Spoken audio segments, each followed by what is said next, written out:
Greetings, ladies and gentlemen. Trust you're well on this Wednesday evening. We're halfway through the week. A little bit tired? A little bit, oh my goodness, quite a week. Let me ask you a question. Could it be that you're stuck? Right now, that you're stuck in the wrong job? Yeah, you're doing it. It's okay. Works out okay. Pays okay. But it's wrong. Could it be that you really are in the wrong place, maybe at the wrong time? Something that's pretty good, but wrong for you. Just not right.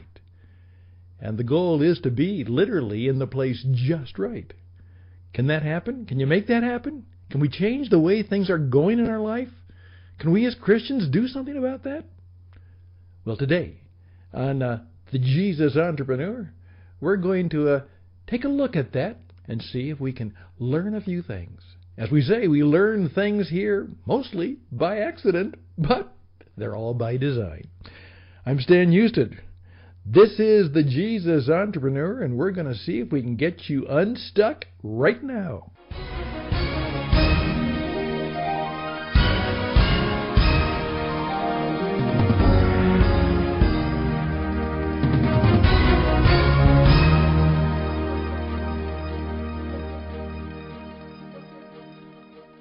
And here we go. Once again, Stan Houston, and I'm calling on the wisdom of Welchel. My good friend Hugh Welchel of the Institute for Faith, Work, and Economics, and we keep in touch. We have similar hearts and passions, and we're kind of full of lots of stuff, and we like to exchange that from time to time. And today, Hugh put out a very provocative little article. It caught my attention, because it's not true for me. And yet I even have some hard times from time to time, but I know a lot of people. You know what? They are in the wrong job. And I can guarantee you that a good many of you are. You're in the wrong job, at the wrong place, at the wrong time, and you're in a job that is not using your strengths. And my good friend David McKnight, who's going to be with us from time to time, will tell you that oftentimes you just aren't. There's nothing wrong with you, but you're in the wrong place. You're in the wrong job. Well, stuck in the wrong job, 5 practical tips from a biblical perspective by Hugh Welchel and his good friends at the Institute for Faith, Work, and Economics. And can I just take a little time to kind of read it and share it with you? Of course, I'll make a few comments from time to time, and then I'm going to put a little kicker on the end and create a little entrepreneurial angst, perhaps, within you. A young man asked me the following question during a Faith and Work conference that we were both attending. What should I do if I'm stuck in the wrong job? Now, almost all of us can relate to this question because we have all been in jobs that just weren't the best fit. You may have been in the wrong field. Perhaps you didn't enjoy the work, felt surrounded by untrustworthy coworkers, or you just simply had an incompetent, bad boss. Now, the IFWE, that's the Institute for Faith, Work, and Economics blog, recently interviewed Mr. John Kyle, who's the executive director of the Fellows Initiative. And that's a church-based leadership development program for college graduates. And Kyle said that getting stuck in the wrong job is one of the biggest fears of his generation, of this generation. More than anything else, new college graduates tell me that they fear getting stuck vocationally. Most young people want exciting jobs that are interesting and allow them to make a difference in the world. But they're sometimes driven by the desire for bragging rights from landing the big job. Some recent graduates fear being stuck working in a cubicle on spreadsheets all day. Others fear they might make a big mistake with their early career choices. The reality is that some people, whether recent graduates or not, do indeed get stuck in the wrong job, and they need guidance. They need help. Most people would tell them to quit and go find something else. Yeah, that's big help. But depending on the job market, that may not be easy or even possible. There are many reasons people may not be able to leave their current job, perhaps a tough economy, a family commitment, or just simply limited opportunities in their field. So what do you tell someone who is stuck in the wrong job? Number one, there are no perfect jobs. We read in Genesis 3 that all work will be difficult. That's right, because of the fall. Years ago, Scott Peck said, "Life is difficult." Great word. That's how he began his book. No job will be a perfect fit for any of us in this world. That being said, usually you will move into a job that is a better fit as you gain more experience in the workplace and learn more about your unique gifts and abilities and strengths. Okay. Number two, find meaning in what you do. Now, most people are highly unsatisfied when they believe that their job has no meaning or purpose and provides little opportunity for them to learn and grow. Yet, as Christians, we who understand the real biblical meaning of work, we should understand that each task that God has called us to do, even the stuff we don't like, has meaning to Him, no matter how mundane that work appears to us. One of my mentors said one time when I was out pulling weeds to make the yard better, he said, "Thank you for doing some kingdom work." I thought about that. Yeah, I guess in some respects it was. Now, number three, try to improve your current situation. Now, no matter what our job is, we need to do it with excellence. Far too often we tend to slack off and just do the minimum to get by when we don't like the job we are doing. By doing your best, you increase the chances of your getting noticed and finding additional opportunities to steer your job description towards something that is a better fit. Now, I have done a program which I might play sometime called How to Quit Your Soul-Sucking Job. And perhaps I'll put that on the air sometime. But exactly what you need to do is when you don't like your job, you make a decision to do it extremely well, because that will help you get out of it and get someplace else. So try to improve your current situation. A lot of this is the bad guys are playing with your head, and one of those bad guys is the demon, the dark spirit himself. Make sure, get up in the morning, seek the face of the living God and say, how am I going to live out this day to honor and glory? Hey, keep your options open. That's right. The improvements you make to your job situation may make things more tolerable. Okay, but you should always be open to the next opportunity. Always be building your network and meeting people that you can help that are willing to help you. And some additional tips to remember. Somebody wants to get me on the phone, but I'm going to keep talking to you. Okay, number 5, continue to work hard and do exceptional work. Assess what you don't enjoy about your job so that you can minimize the time you spend doing unwanted tasks. Now, this is real practical stuff. Look for new ways to bring value to your organization. Now, you may find opportunities to do other types of work within your current situation and current company. Now, remain open to new opportunities because you may not be able to leave your job right now. But who knows, circumstances may change. Continue to learn new skills on and off the job. That's vital. That's why you should right now, you should talk to me about getting media training in the world to come. Starting now, starting yesterday.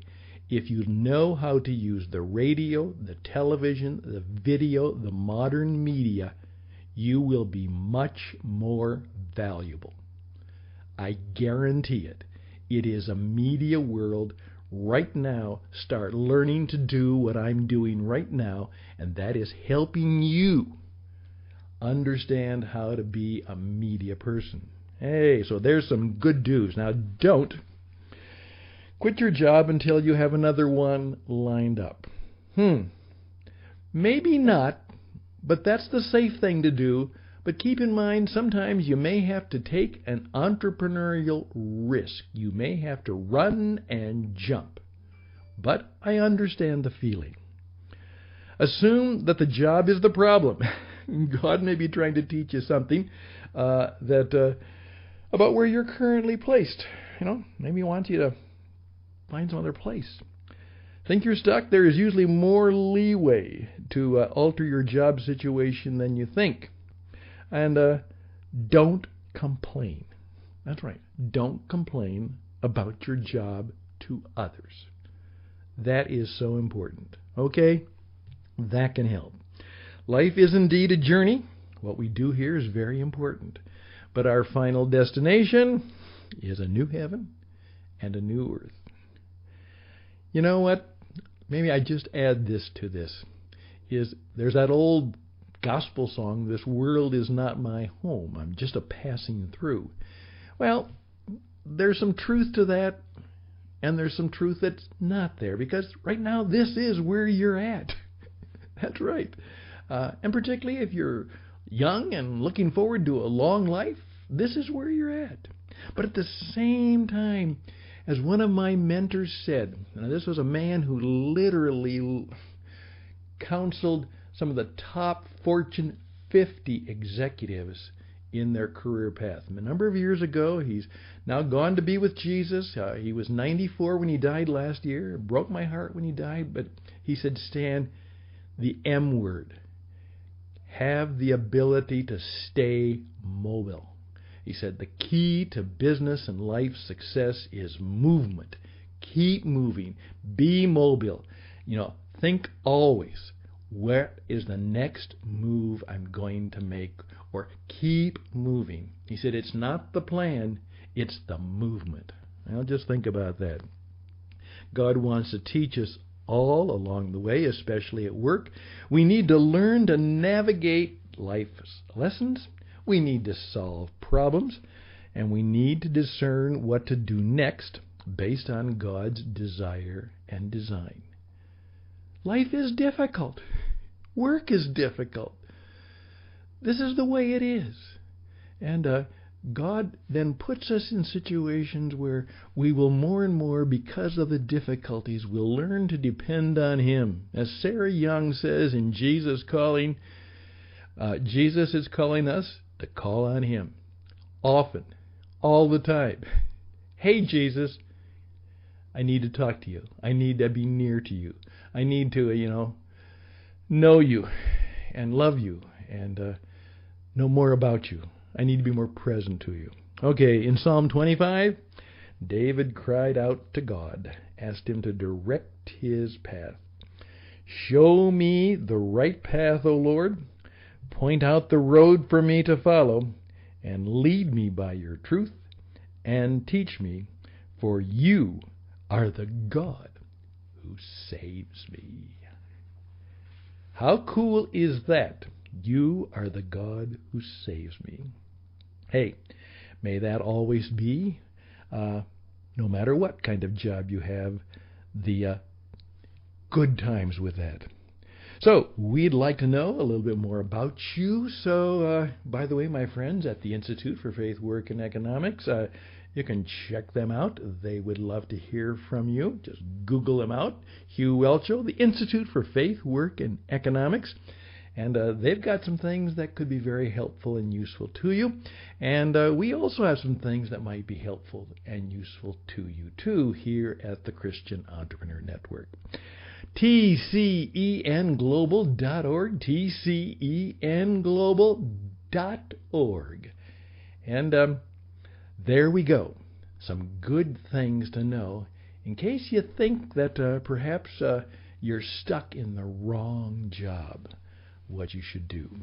Well, I'm going to give it just a little entrepreneurial kicker in just a few moments, and then we'll finish up. I'm Stan Houston.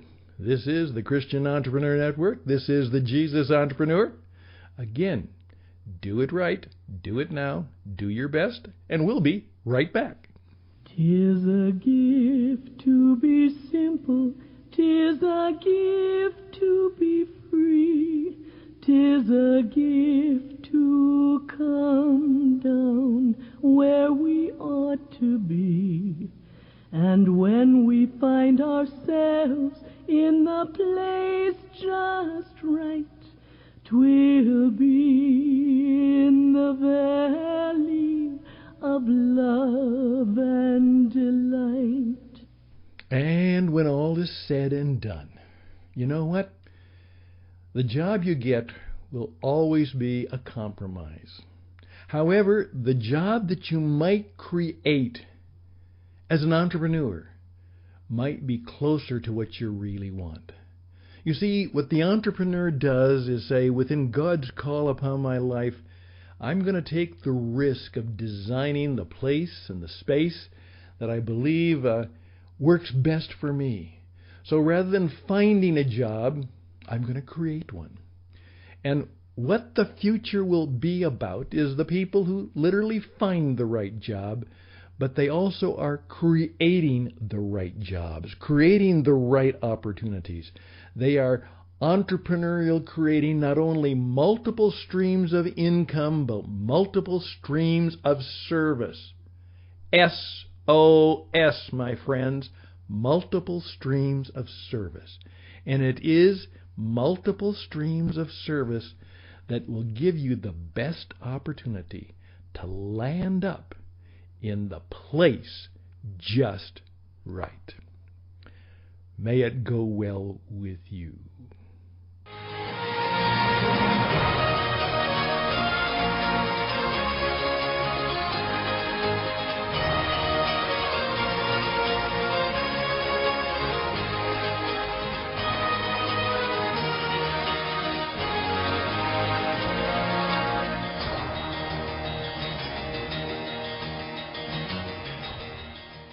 There we go once again. As we say, you learn more here by accident than most places by design. Take 20 minutes every day to learn something, grow in some way, and who knows what will happen to you. You might be a world-class expert in no time, and we give you that 20 minutes.